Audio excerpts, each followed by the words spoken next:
Well, I am a functional forum virgin. This is my first time here. And I am so friggin' inspired by all of you. I mean, I'm so happy to be here. I'm a Westchester girl. I'm a New York Metro, grew up on Long Island, lived in the city. Now I'm in Westchester. And I am just excited to be here. And I've been trying to get down here for a long time, and I'm really glad to be here. So, hello, everybody. I'm not really going to talk about my practice. James asked me to talk about how to inspire change in others, which I thought was a really cool thing to talk about. And he said, 15-minute, we're going to do like a TED-style talk, so just have some pictures and slides, and we're going to just sort of go for it and talk about really what it means to inspire change in others. Now, I am a physician, and I work with patients all day. I have a very busy clinical practice. I am in Westchester. It's not that far away for New Yorkers, just about a half an hour north. And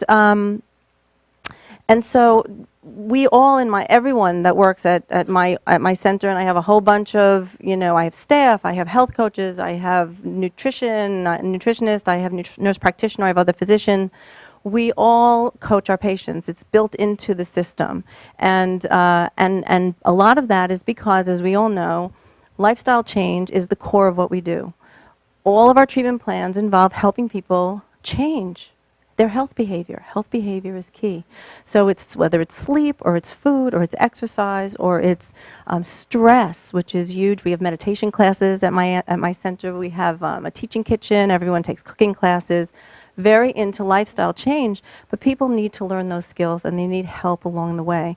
And so the coaching piece is absolutely critical.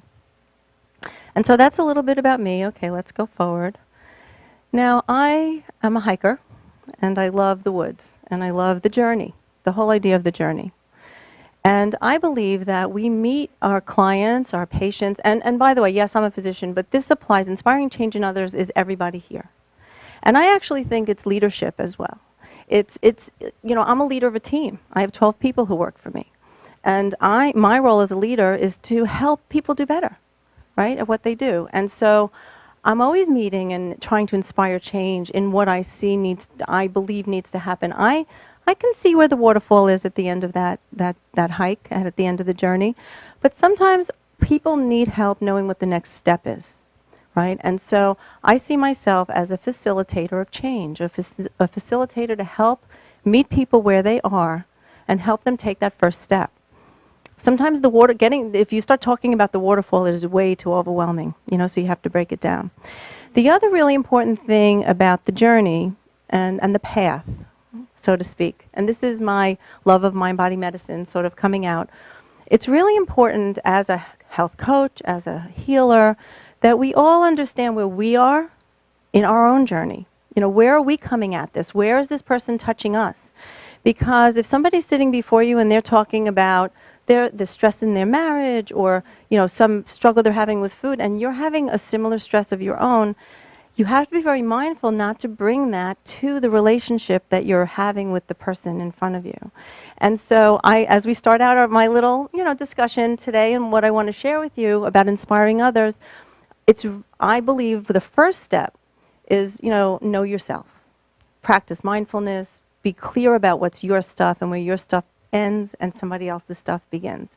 And that's sort of the preparation. And in functional medicine, we talk about preparing yourself before the encounter, right? Preparing yourself and knowing yourself before you step in and knowing where your stuff begins and ends. So I have to be working on my own path.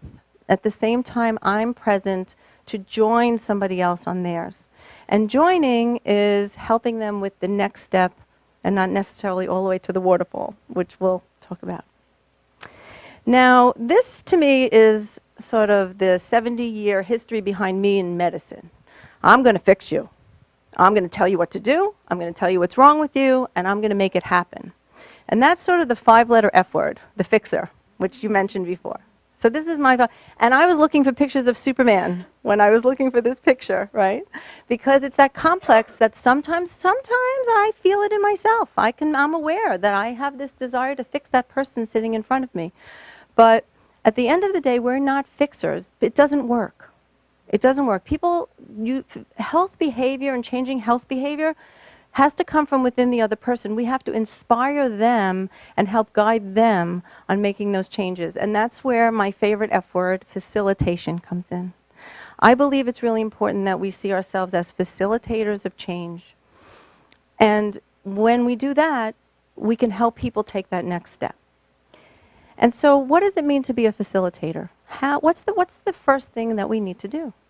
And it's listen. Yeah? Listening is a skill.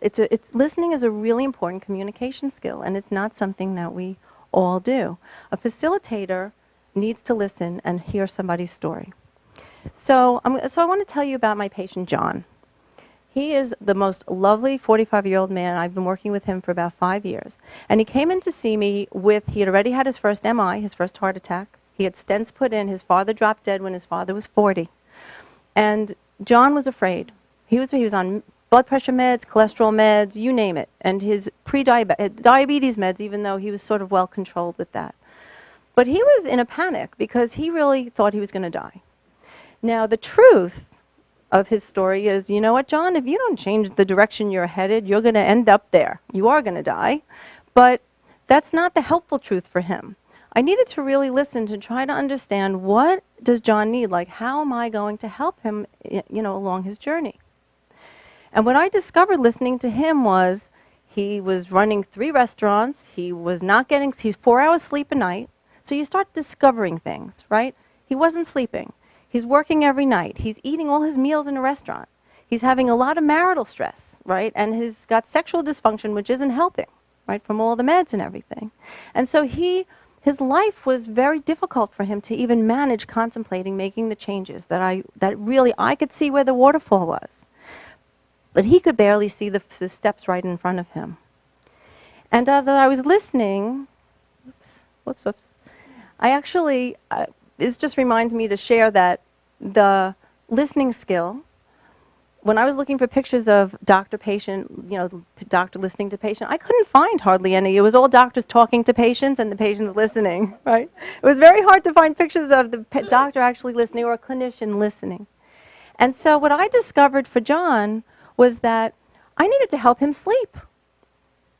We all know about the studies on sleep. There's a lot of very new, recent studies on all lifestyle. I'm boarded in preventive medicine. It's what my background is.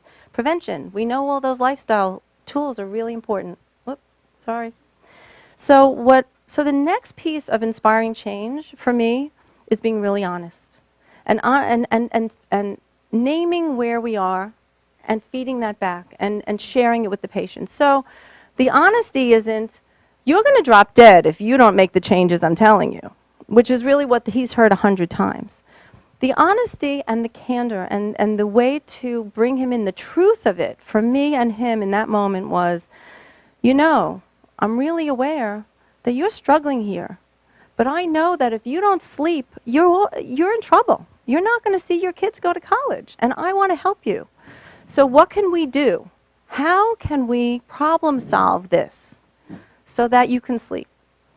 What do you think you can do? Can you set a bedtime 3 nights a week? Like, can you get home? How many nights a week do you think you can get home? And we started brainstorming and problem solving. And that's because the truth of his problem wasn't that he was an MI and he had stents and he was on all those meds. The truth of his problem was he couldn't even figure out how to get a good night's sleep. And so if we break things down, if we listen, and we reflect back, and I was very honest with him, just as brutally honest as that other physician, all his other physicians who told him if he didn't take his meds, he was going to drop dead. I really broke it down for him and still was very truthful, but helped guide him to where he needed to know to go for the first step, and we built a relationship. And so as coaches, we're all building relationships. It's all about relationship. And so we need to listen, and we need to be honest, and we needed to give that feedback to people, and then we problem solve. And I love this picture because I see myself as the person on the bottom giving the boost up.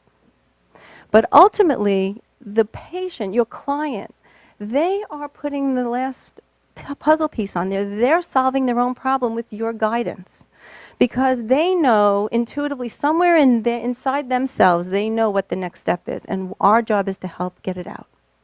And so that's what facilitation is. We facilitate their journey. We help them understand what the next step is, and we boost them. We support them, and we help them along the way. And Yeah, I just love that. It gives me goosebumps because that happens. That's the magic. Actually, this is the magic. There's magic that happens when they get it. Because what happens is when John comes in and he's so despondent because he just doesn't even know where to begin, he ends up doing a little happy dance because at least he has something he knows he can go home and do. It didn't solve his problem. He doesn't no longer have heart disease and he isn't out of the woods yet. He has a big belly. He weighs 200 pounds. We've got a lot of work to do. But we focused on one thing at a time and he went home much happier because he knew what the next step was. And so there's a little magic that happens and a little fairy dust, and I think that we all have a role in helping people move through that sort of happy cloud. And so that's all I got for you today. So a little bit about inspiration, and I hope I inspired a little bit of, help you along your own journey about how to inspire change in others.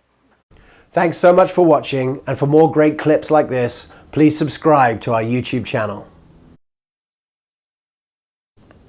I've created a special free video just for you. It's called the 5 Steps to Becoming a Leader in Your Wellness Community, and it'll give you some of the starting points on how to position yourself as the leader in your zip code of your health community. All you have to do is click on the link below.